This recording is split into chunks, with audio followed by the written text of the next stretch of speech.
राम राम। ओम नमः शिवाय। राधे राधे। जय जगन्नाथ। आप में से कई लोग हमारे 4 धामों में से एक, हमारी सप्तपुरियों में से एक पुरी गए होंगे, भगवान जगन्नाथ के दर्शन किए होंगे। क्या आपको ज्ञात है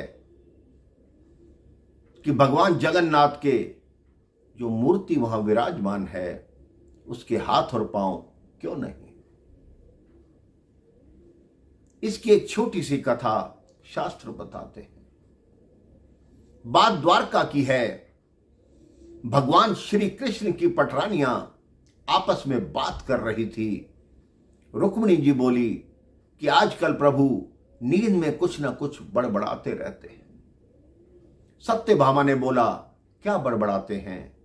तो रुक्मिणी ने कहा, एक दिन मैंने पास जाकर कान लगाकर सुना तो मैंने देखा उनका पूरा तकिया आंसुओं से गीला था और उनके मुख से एक ही नाम निकल रहा था, श्री राधा, श्री राधा, श्री राधा।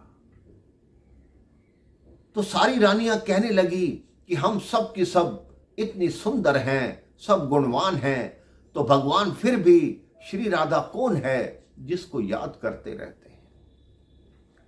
तो सब रानियों ने आपस में सलाह की कि ऐसा किया जाए, किसी से पूछा जाए कि राधा रानी कौन थी और भगवान श्री कृष्ण ने ब्रज में क्या क्या लीलाएं की।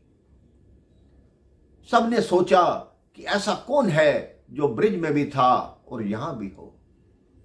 तब सबको याद आया कि मां रोहिणी जो बलराम जी की माता थी, वो भगवान श्री कृष्ण की सारी लीलाओं की साक्षी थी, क्योंकि वो वृंदावन में भी थी, मथुरा में भी थी, गोकुल में भी थी और यहां भी थी।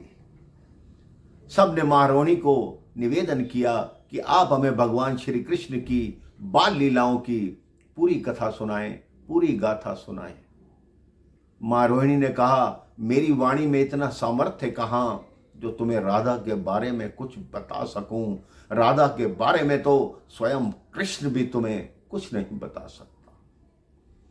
सबने बार बार निवेदन किया कि हमें भगवान की बाल लीलाएं बताओ, राधा रानी कौन है उसके बारे में बताओ। तो मां रोहिणी ने कहा, अगर कृष्ण आ गया तो बहुत मुश्किल हो जाएगी, उसके सामने मैं राधा रानी का कोई वर्णन नहीं करना चाहती। उन्होंने कहा, हम द्वार पर द्वारपाल को खड़ा कर देंगे। तो मां रोहिणी बोली, वो द्वारका का राजा है, द्वारपाल उसको रोक पाएगा? तो सभी रानियों ने श्री कृष्ण की बहन सुभद्रा से निवेदन किया कि तुम द्वार पर खड़ी हो जाओ और भगवान श्री कृष्ण को भीतर मत आने देना, हम ब्रज की सारी गाथा सुन रही हैं। तो सुभद्रा जी द्वार पर खड़ी हो गई। भगवान श्री कृष्ण बलराम सहित धर्म सभा में बैठे थे।